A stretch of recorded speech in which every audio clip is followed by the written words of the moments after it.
faithfully execute the office of President of the United States and will, to the best of your ability, and will, to the best of my ability, preserve, protect, and defend the Constitution of the United States. preserve, protect, and defend the Constitution of the United States. So help you God. So help me God.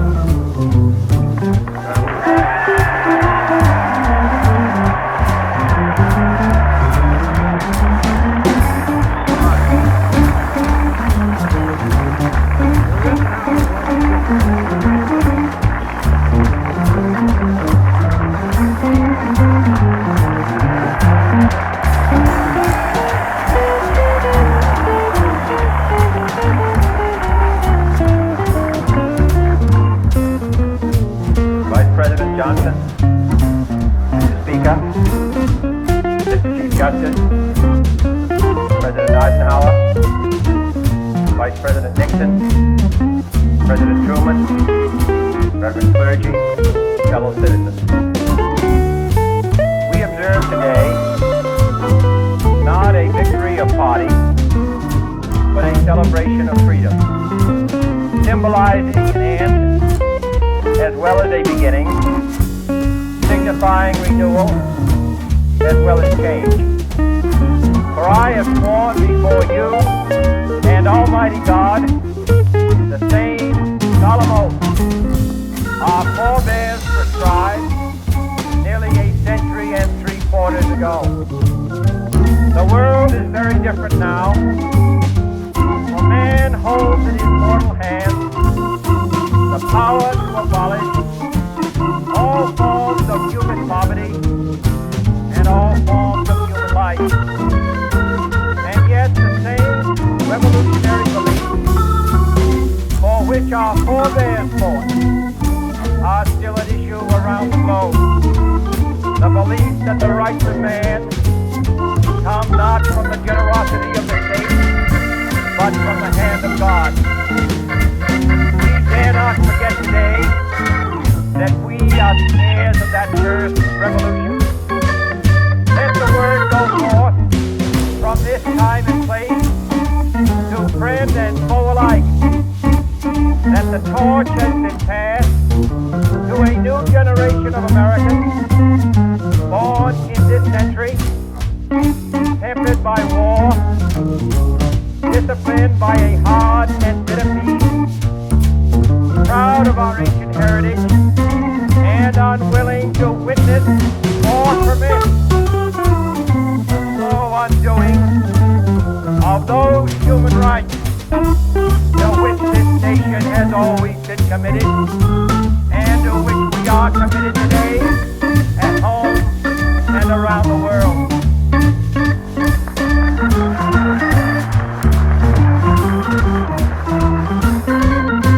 Every nation know, whether it wishes us well or ill, that we shall pay any price, bear any burden, meet any hardship, support any friend, oppose any foe, to assure the survival and the success of liberty.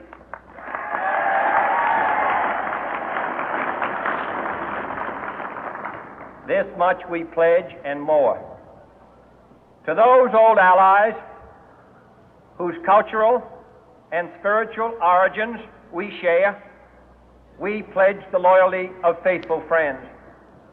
United, there is little we cannot do in a host of cooperative ventures. Divided, there is little we can do, for we dare not meet a powerful challenge at odds and split asunder. To those new states whom we welcome to the ranks of the free, we pledge our word that one form of colonial control shall not have passed away, merely to be replaced by a far more iron tyranny. We shall not always expect to find them supporting our view, but we shall always hope to find them strongly supporting their own freedom, and to remember that in the past, those who foolishly sought power by riding the back of the tiger ended up inside.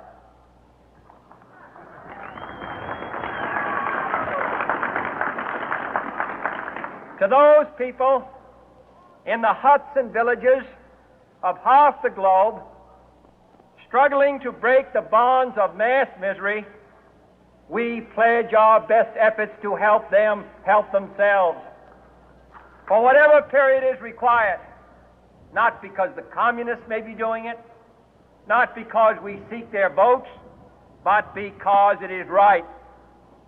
If a free society cannot help the many who are poor, it cannot save the few who are rich.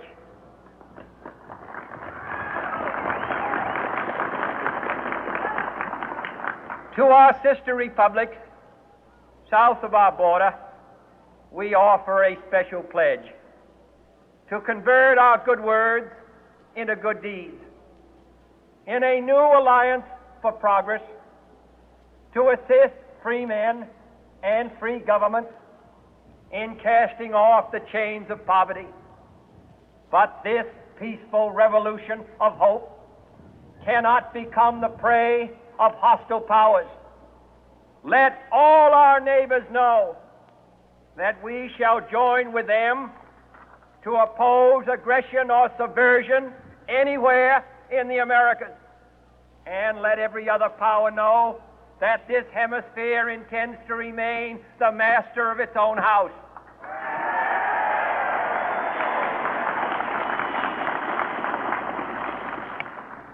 To that World Assembly of Sovereign States, the United Nations, our last best hope, in an age where the instruments of war have far outpaced the instruments of peace, we renew our pledge of support to prevent it from becoming merely a forum for invective, to strengthen its shield of the new and the weak, and to enlarge the area in which its writ may run. Finally, to those nations who would make themselves our adversary, we offer not a pledge, but a request that both sides begin anew the quest for peace. Before the dark powers of destruction, unleashed by science, engulf all humanity in planned or accidental self-destruction, we dare not tempt them with weakness, for only when our arms are sufficient beyond doubt can we be certain beyond doubt that they will never be employed. But neither can two great and powerful groups of nations take comfort from our present course, both sides overburdened by the cost of modern weapons, both rightly alarmed by the steady spread of the deadly atom, yet both racing to alter that uncertain balance of terror that stays the hand of mankind's final war. So let us begin anew, remembering on both sides that civility is not a sign of weakness, and sincerity is always subject to proof. Let us never negotiate out of fear, but let us never fear to negotiate.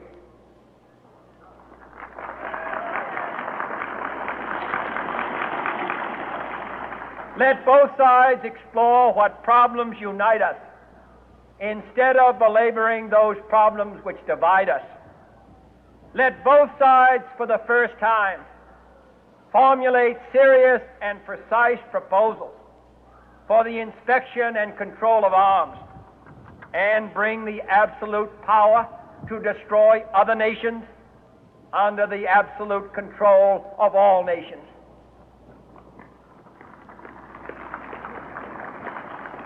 Let both sides seek to invoke the wonders of science instead of its terrors. Together, let us explore the stars, conquer the deserts, eradicate disease, tap the ocean depths, and encourage the arts and commerce. Let both sides unite to heed in all corners of the earth the command of Isaiah to undo the heavy burden and let the oppressed go free. And if a beachhead of cooperation may push back the jungle of suspicion, let both sides join in creating a new endeavor, not a new balance of power, but a new world of law, where the strong are just and the weak secure and the peace preserved. All this will not be finished in the first 100 days, nor will it be finished in the first 1,000 days, nor in the life of this administration, nor even perhaps in our lifetime on this planet. But let us begin.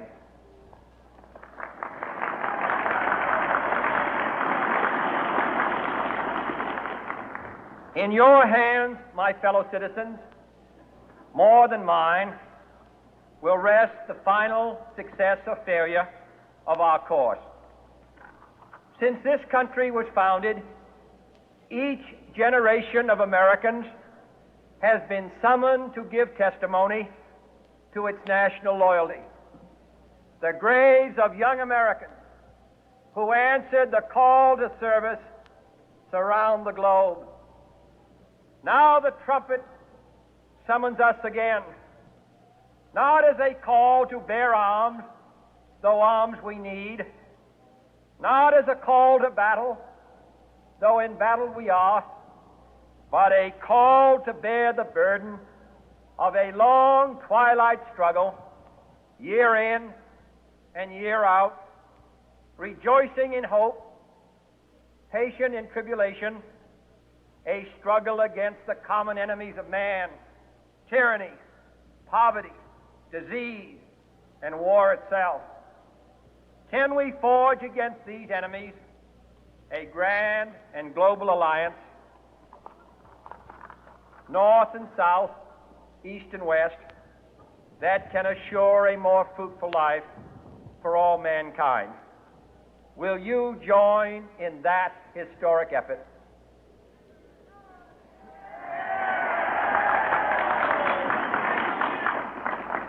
In the long history of the world, only a few generations have been granted the role of defending freedom in its hour of maximum danger.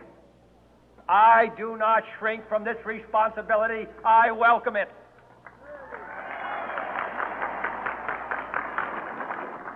I do not believe that any of us would exchange places with any other people or any other generation. The energy, the faith, the devotion which we bring to this endeavor will light our country and all who serve it.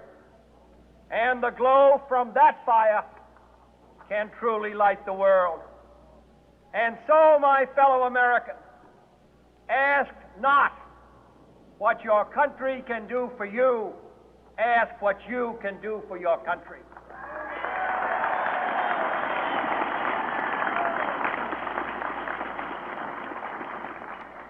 My fellow citizens of the world, ask not what America will do for you, but what together we can do for the freedom of man.